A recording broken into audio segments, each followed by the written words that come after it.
کشتی نوح علیہ السلام اور ان کے ساتھیوں کو لیے پانی کی موجوں پر بلند ہو رہی تھی، اور زمین پر موجود ہر چیز، انسان، حیوانات، چوپائے، پرندے غرق ہو چکے تھے۔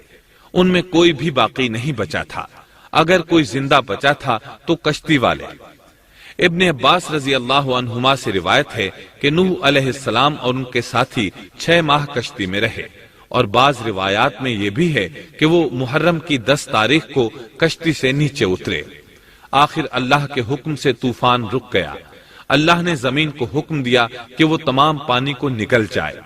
زمین نے سارا پانی نگل لیا، زمین خشک ہو گئی کہ اے زمین اپنے پانی کو نگل جا، اور اے آسمان بس کر تھم جا۔ اسی وقت پانی سکھا دیا گیا اور کام پورا کر دیا گیا، اور کشتی جودی نامی پہاڑ پر جا ٹھہری، اور فرما دیا گیا کہ ظالم لوگ اللہ کی رحمت سے دور ہیں۔ کشتی جودی پہاڑ پر جا کر ٹھہر گئی۔ اب انہیں حکم ہوا کہ سلامتی کے ساتھ کشتی سے اتر آئے، آپ پر بھی برکت نازل ہوگی، اور ان قوموں پر بھی جو آئندہ آپ کی نسل سے پیدا ہوں گی، اور آپ کی نسل میں سے کچھ لوگ ایسے بھی ہوں گے جنہیں ہم فائدہ تو ضرور پہنچائیں گے، پھر انہیں ہماری طرف سے دردناک عذاب پہنچے گا۔ بہت سی روایات میں یہ بات مذکور ہے کہ نوح علیہ السلام ایک لمبی مدت یعنی 6 ماہ کشتی میں طوفان تھم جانے کا انتظار کرتے رہے۔ آپ نے طوفان کے حالات معلوم کرنے کے لیے ایک کبوتر بھیجا جو واپس آ گیا، اسے پاؤں رکھنے کو جگہ نہ ملی۔ اسے دوبارہ بھیجا گیا تو وہ پھر واپس آ گیا۔ چند دن بعد اسے پھر بھیجا گیا تو وہ اپنی چونچ میں زیتون کی ایک ٹہنی لیے ہوئے تھا۔ اس سے نوح علیہ السلام نے معلوم کر لیا کہ پانی زمین سے کچھ ہی اونچا رہ گیا ہے اور درخت وغیرہ اگ چکے ہیں۔ کچھ دن بعد اسے پھر بھیجا گیا۔ اس مرتبہ وہ واپس لوٹا تو اس کے پاؤں خاک آلود تھے۔ نوح علیہ السلام نے سمجھ لیا کہ طوفان رک گیا اور زمین خشک ہو چکی ہے۔ سیرت کی کتب میں یہ واقعہ موجود ہے۔ اسی کی بنیاد پر سیرت نگاروں کا کہنا ہے کہ کبوتر کا آنا سلامتی کی علامت تھا، اور اس کی چونچ میں زیتون کی ٹہنی نوح علیہ السلام کی بادشاہت کی طرف اشارہ تھا۔ اس طرح نوح علیہ السلام زمین پر اتر آئے۔ اس وقت اولاد آدم میں سے کوئی انسان سوائے ان لوگوں کے زندہ نہیں بچا تھا۔ جزیرہ عرب، فلسطین اور ان کے ارد گرد کا علاقہ غرق ہونے سے محفوظ رہا۔ ان کے علاوہ تمام زمین غرق ہوئی تھی۔ سب کے سب طوفان کی نظر ہو گئے۔ صرف نوح علیہ السلام سے اولاد پیدا ہوئی، اور زمین میں ان کی اولاد کے علاوہ اور کسی کی نسل باقی نہ رہی۔ اسی وجہ سے نوح علیہ السلام کو آدم ثانی اور ابو البشر ثانی کہا جاتا ہے، کیونکہ تمام کے تمام بشر انہی کی طرف منسوب ہیں۔ نوح نے پکارا تو دیکھ لو کہ ہم کیسے اچھے دعا قبول کرنے والے ہیں۔ ہم نے اسے اور اس کے فرمانبرداروں کو اس زبردست مصیبت سے بچا لیا۔ اس کی اولاد ہم نے باقی رہنے والی بنا دی۔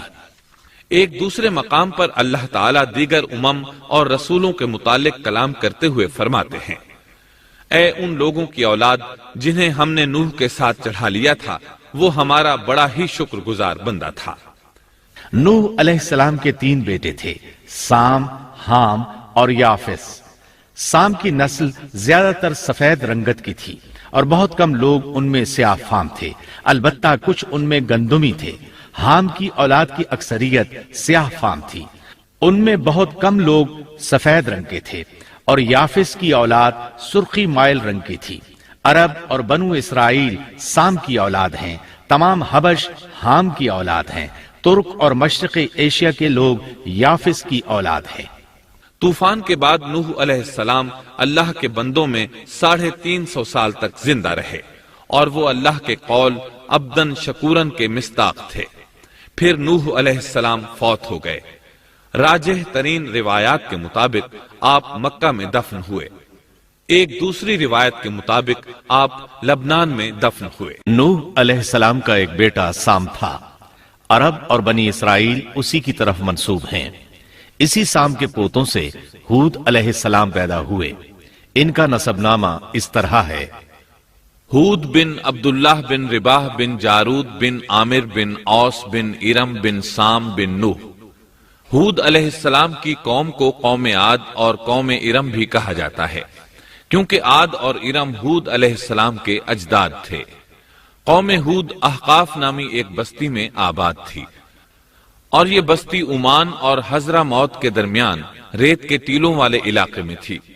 عربی میں احقاف ریت کے ٹیلوں کو کہتے ہیں۔ یہ علاقہ سمندر کے کنارے واقع تھا اور شہر کے نام سے پکارا جاتا تھا۔ قرآن مجید میں سورۃ الاحقاف آیت 21 میں اللہ تعالیٰ نے انہیں ان کی بستی کی طرف منسوب کرتے ہوئے مخاطب کیا ہے۔ اور عاد کے بھائی کو یاد کرو جبکہ اس نے اپنی قوم کو احقاف میں ڈرایا۔ قوم عاد کے لوگ اپنی رہائش کے لیے خیمے پسند کرتے تھے۔ ان کے خیمے بہت مضبوط اور پختہ ہوتے تھے۔ یہ لوگ ان کو بڑی مہارت سے بناتے تھے، پھر ان پر فخر کرتے تھے۔